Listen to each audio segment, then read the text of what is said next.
contain you. You are above the earth. You are in the heavens. So we understand that the building can't contain you. But God, we know that you dwell there. We know you dwell there. And so the writer in Psalm says, God, first thing I want to say is how beloved it is to just be in your presence.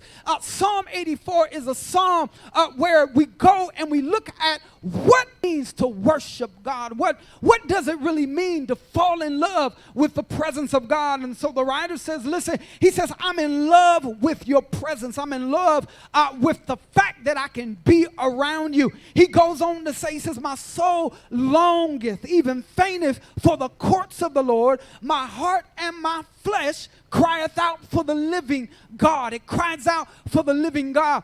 There are some things in your life that you don't know how important they are until you can't get them no more. There are some things in your life you don't know how powerful it is until you feel as though you don't have access to it anymore.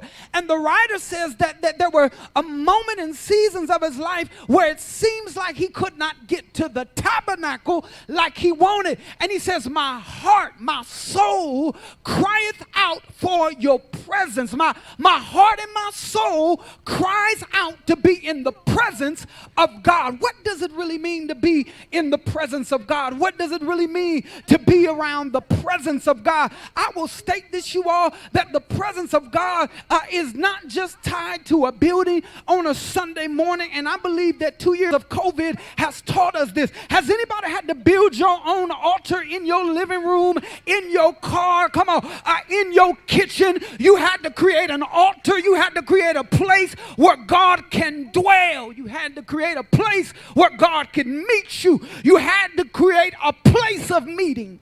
The writer says that there is something that is going on, and he says, my heart is longing for you.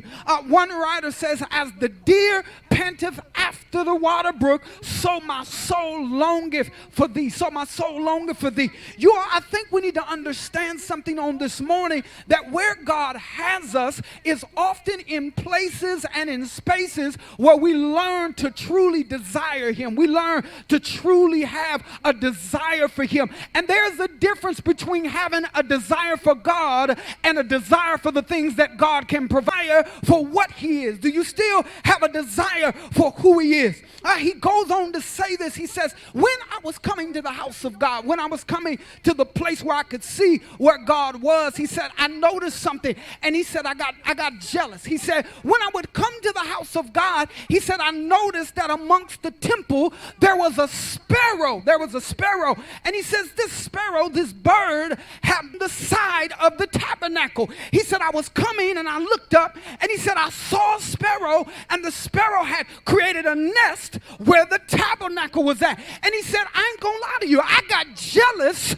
I got jealous of the sparrow. He said, because we gotta go home, but the sparrow gets to remain close to his presence.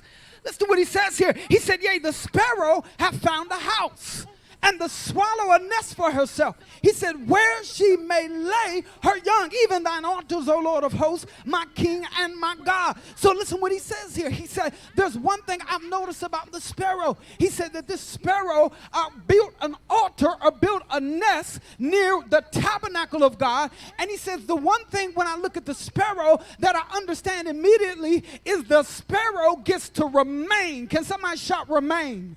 In other words, he says the sparrow gets to dwell where the presence of the Lord is. He said the sparrow anywhere because the sparrow has made its home where the presence of God is. The sparrow has made the place it rests where the presence of God is. You can see the writer in Psalms as he is presenting his point. He wants us to understand something. He said if the sparrow is smart enough to make the place it rests where the presence of God is, he said, surely then me and you who have greater understanding and greater intellect can understand there's no greater place to rest you. There's no greater place that you can take rest than at the presence of God. Now I want us to understand something. He wasn't talking about resting in the church. He wasn't talking about resting in a building. He said you need to learn how to rest in the presence of God. You know, one of the true signs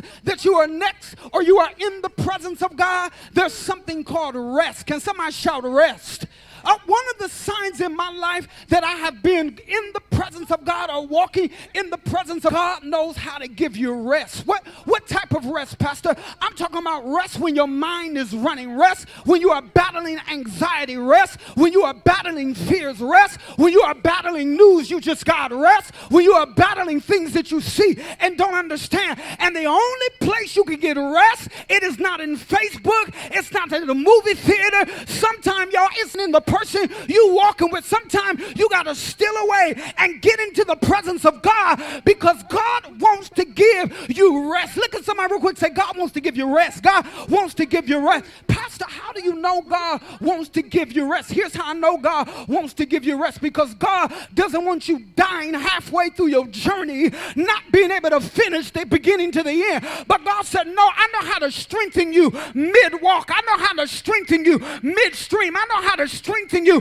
And what you really need, watch this, you don't need another drink, you need my presence. You don't need another relationship, you need my presence. Come on, you don't need it. Come on, you can move if you want to. You're raising your children in the presence. Come on, you building a brood in the presence. When you rest, you're resting next to the presence. Watch, the writer says, y'all, listen. He says, listen.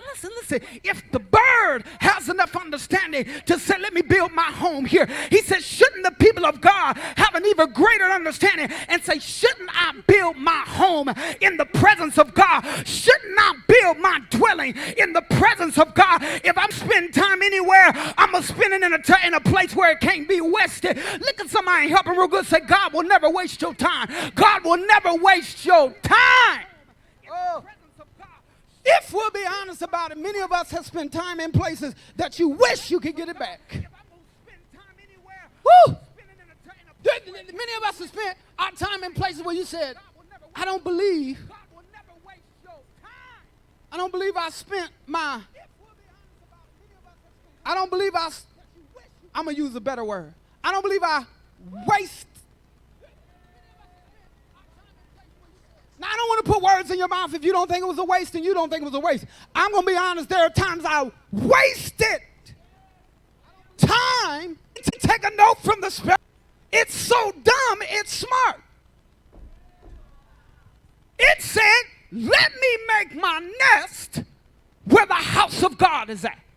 So he says, listen, he says, I'm going to say this. If the sparrow understands that it can never be a wasted time in the presence of God, then he says, I'm going to move on and say this then. He says, blessed are they which dwell in thy house. Now there is a progression. He talks about the sparrow dwelling and remaining, and as soon as he makes his point about the sparrow, then he brings it to us. And he says, if the sparrow's blessed because it dwells, then his next statement in verse 4 is, blessed are those who dwell in the house of the Lord. Blessed are those who dwell. Can somebody just shout dwell? Can somebody just shout dwell? I want to look at this word. There's still some reverb coming out of the monitors. When we look at this word dwell, it means to remain. Not visit. Not weekend visits. Not online visits. Not YouTube visits. He says, blessed are those who remain. So when a place is your home, do you visit your home or do you live there? You got, not only the fact that you live there, you got something called access to the home. You got keys. You're not a visitor. You don't have to knock on the door when it's time to go home. You just come in the home. He says, blessed are those who remain, who remain. So here it is. He says, here it is. The sparrow has remained. So he said the sparrow is blessed. So then he brings it to us. He said, blessed are those who remain, who dwell in the presence of the Lord. Now watch this, you all. He uses this word in thy house. But I want us to really understand that even though you see the word house, he is dealing with the presence of God. And he is using the house of the Lord to build an ark. He says, blessed are those who dwell in thy house. house. And then the next statement he makes, y'all, he said, one of the signs that you have made the presence of God your dwelling, the immediate response he says is they will still be praising God. What do you mean, writer? What do you mean that if I make God my dwelling, if I make his presence my abode, if I make his dwelling, if I make the dwelling of the Lord the place that I'm going to, if I make his presence the place that I rest in, if I make his presence the place that I can't go without, the next step or the next word he says is, he'll be praising thee. Then he says, Selah. Think about that. Think about the fact that when you make him your resting place, you will still be praising thee. What are you talking about, still?